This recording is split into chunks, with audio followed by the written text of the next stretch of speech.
Hi, and welcome to Rontime. Thank you very much for joining us again here on Access 12 in Tucson, the free speech channel for the nation.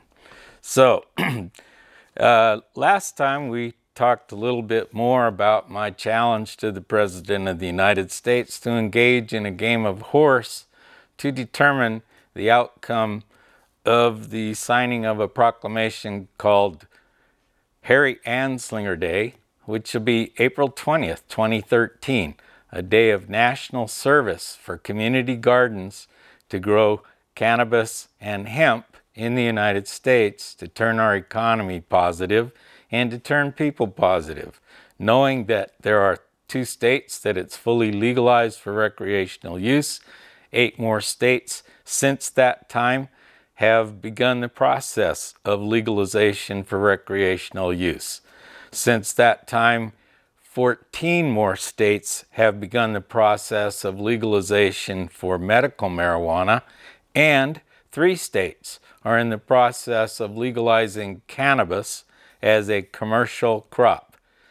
So, if the president, in fact, chooses to play horse against Ron in Tucson on the aforementioned court, then if he loses, he will sign a proclamation which makes Harry Anslinger Day a national holiday. And it would clear up one of the largest single white lies in history. In 1927, cannabis was declared a Class 1 narcotic and created as a game of cops and robbers that to this day consumes another American human being every 37 seconds gets arrested.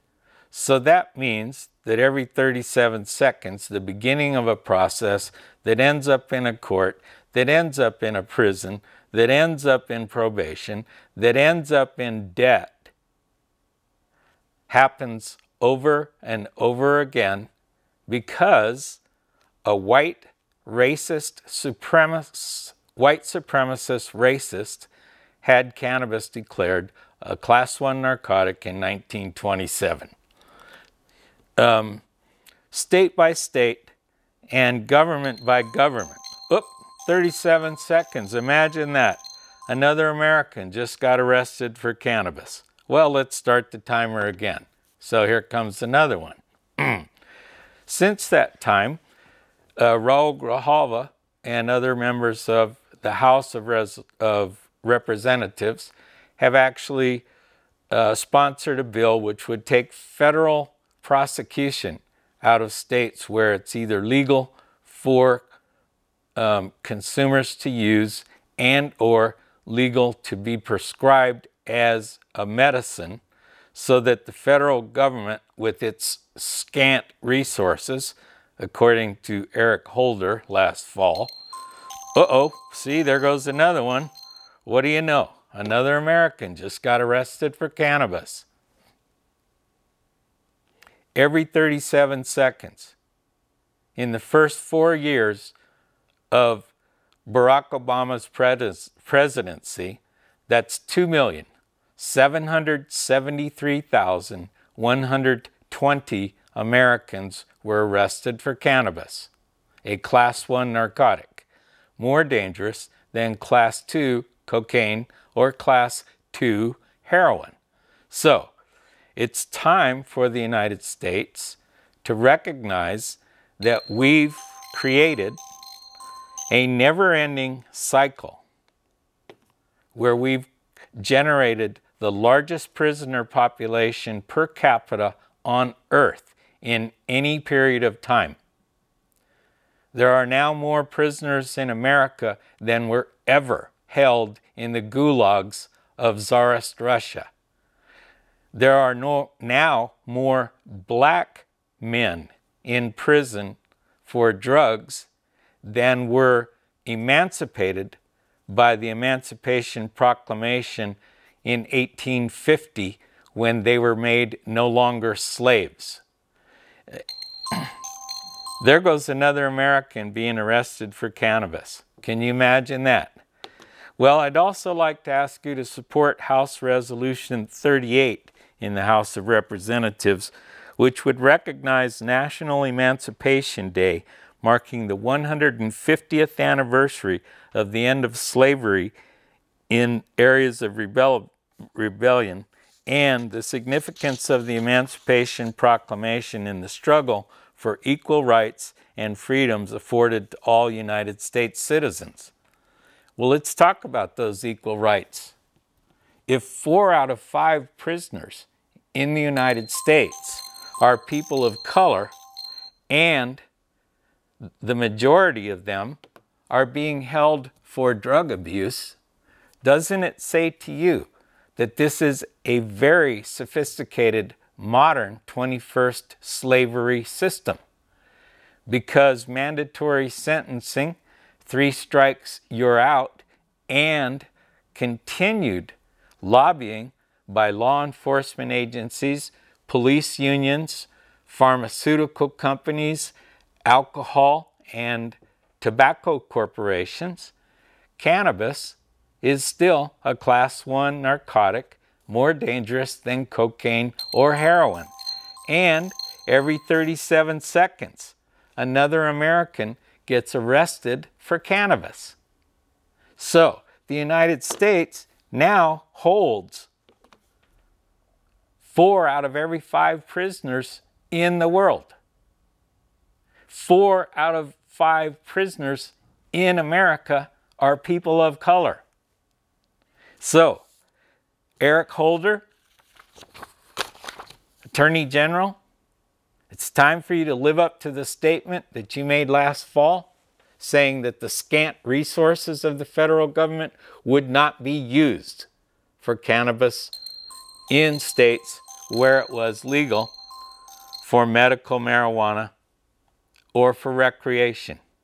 And yet, you still, in certain areas, are prosecuting in federal courts people for possession of cannabis. There are 3 retired presidents, Colombia, Mexico, and Switzerland, who this week have requested that you review your policies, because what you have created with your policies in their countries is a systematic war on drugs that has become costly to them, their citizens, their role of government, and their understanding of democracy in the Western Hemisphere.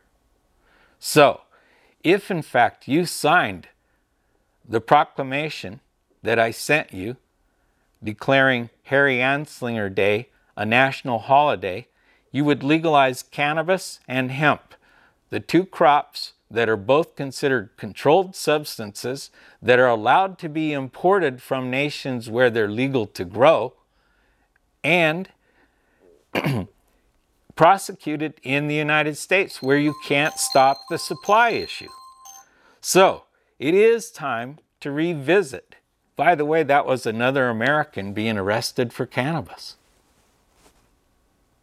So, if in fact your policies are creating a war on drugs in other countries where they're bearing the burden, and you have more black men in prison in the United States than were slaves in 1850,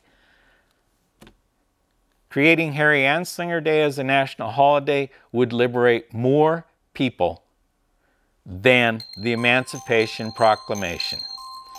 And there's another cannabis arrest in the United States every 37 seconds. So, do you think that you could do some cost cutting by maybe stopping the $43 billion the federal government spent last year alone to interdict cannabis and use those resources for better purposes? You could alter the lives of millions of Americans in this 4-year term. Again, I would like to remind you that every time an American gets arrested, it starts a whole process. hearings, trials, bail, prison, rehabilitation. So, it's time. Now,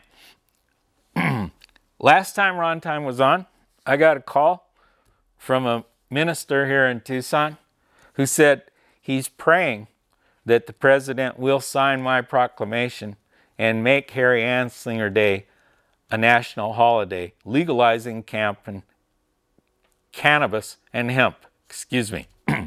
So, again, another 37 seconds has passed. Another American was just arrested for cannabis, and we paid for it. Our taxes. The money that we earn, that the federal government says we have to pay them to be able to run their government. So, let's follow the money. Why would constructive, profitable, existing businesses in the United States not want cannabis to be legal? Let's start with the police. They would sell less arms. They would sell less bullets. We're not involving the Army, so it's not horses and bayonets, as you stated in your debate in November against Mr. Romney. Yeah, that's the guy that lost.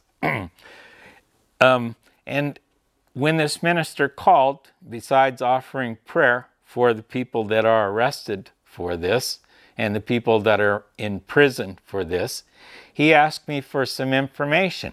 So I'm going to provide you with a couple of sites that are on Facebook where you can get all the information you need. This is called Beyond Bars. It's a fabulous site, and it details over their timeline the things that they've done to try to make government in the United States consistent with our Constitution, which is printed on hemp.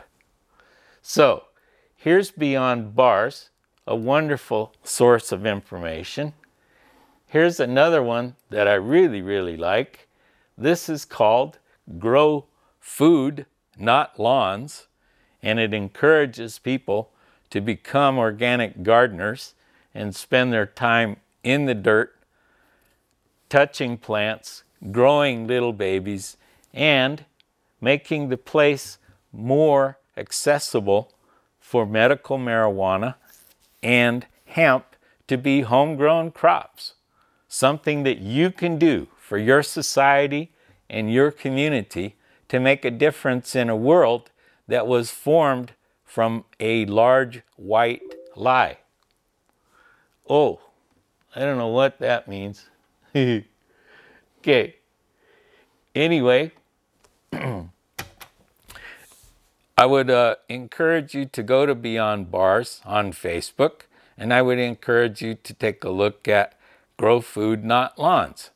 I would also encourage you to call your congressman and to remind them that every 37 seconds another American is arrested for cannabis, which detracts from the real purpose of law enforcement in America and causes people who know that the facts were deleted in the process of creating a Class 1 narcotic more dangerous than Class 2 heroin or cocaine in a hearing before the Congress of the United States. So that use of a fraudulent artifice in 1927 has cost $131 billion in law enforcement since I was arrested in 1974 for cannabis. $131 billion that could have been spent doing positive things for the environment, for government, so that the federal government would be trusted that when something becomes law, that it is scientifically based, that is factually verifiable, and that it has measurable positive results in the society that the federal government governs. Again, another 37 seconds has passed and another American has been arrested for cannabis. So, during that 37 seconds, that peace officer who made the arrest could have been solving crimes. Can you imagine what's going to happen when you free up the personnel, the resources, the courts of this country, and gain the respect of the world because you, as President of the United States, have the courage to stand up to the lobbyists, the big money companies, and tell the truth to correct a long-standing little white lie, because Harry Anslinger told the Congress of the United States that, and this is a direct quote with an apology from me, darkies who smoke reefer think they're good enough to dance with white women. That's why cannabis is illegal. That's why every 37 seconds another American is arrested for cannabis, starting the process of wasting their human potential, their time, their capital resources, the courts of the United States, and their trust in the federal government. The Constitution of the United States of America is printed on hemp. It's 4 times stronger than cotton or forest pulp paper. 1 acre of hemp is equal to 4.1 acres of forest product paper. And you get a crop 3 times a year, not once every 30 years. Cannabis, on the other hand, is not really useful for paper, but it's useful for rolling in papers, for healing pain, for healing glaucoma, and it's been proven to kill breast cancer cells on direct contact as a cannabinoid, one of its byproducts that is a medical grade quality product.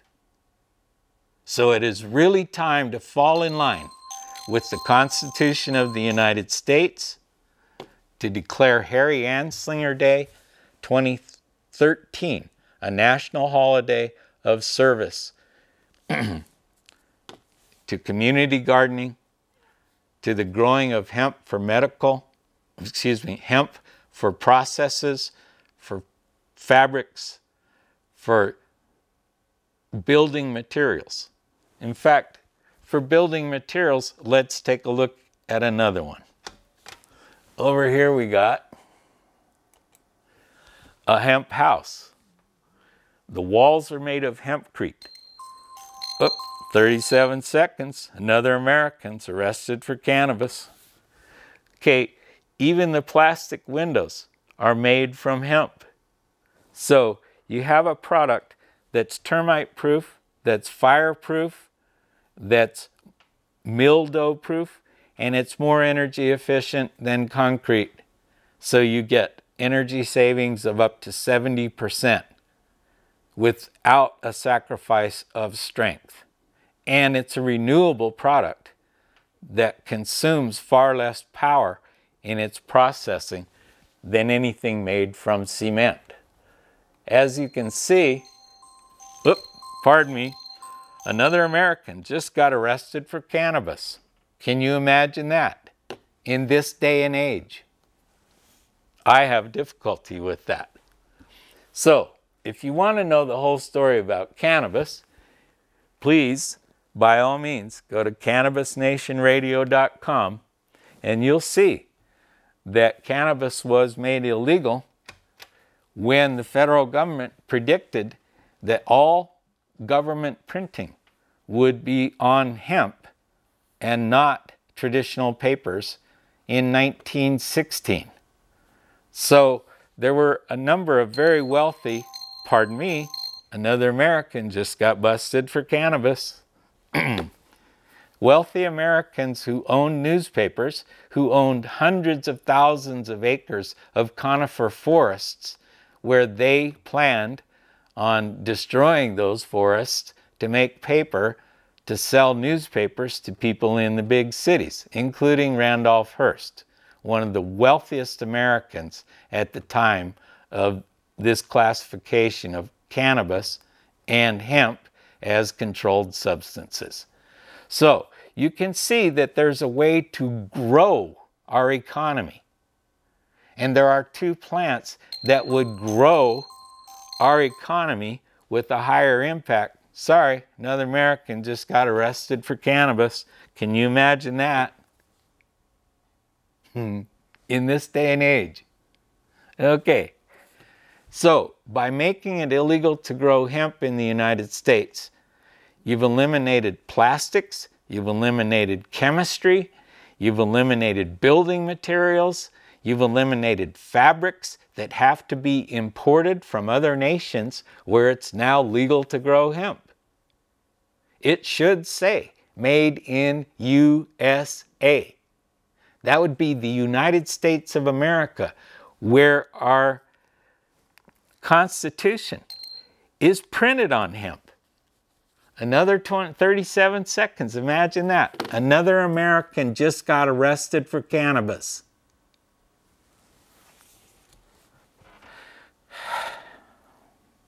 Another American might be sentenced to jail in a for-profit prison, even though this is their first time non-violent offense. Because the Koch brothers, two of the wealthiest people in America, valued at $22 billion each, have spent unbelievable millions.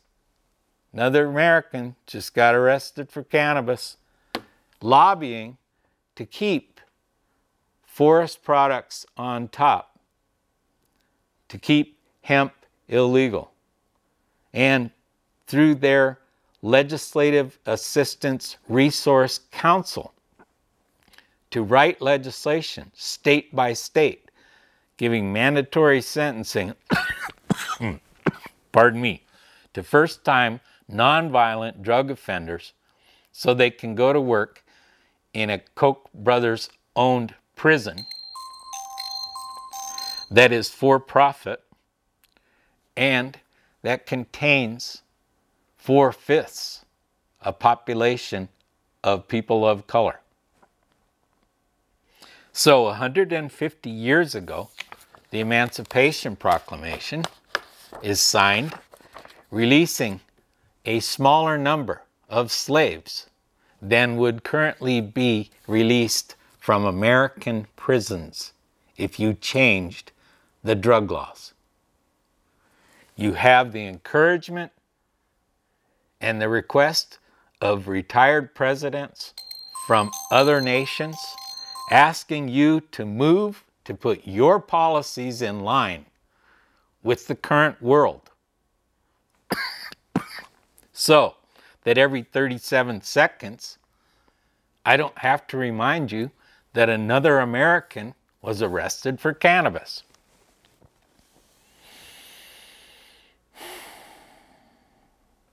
So what can we do about this?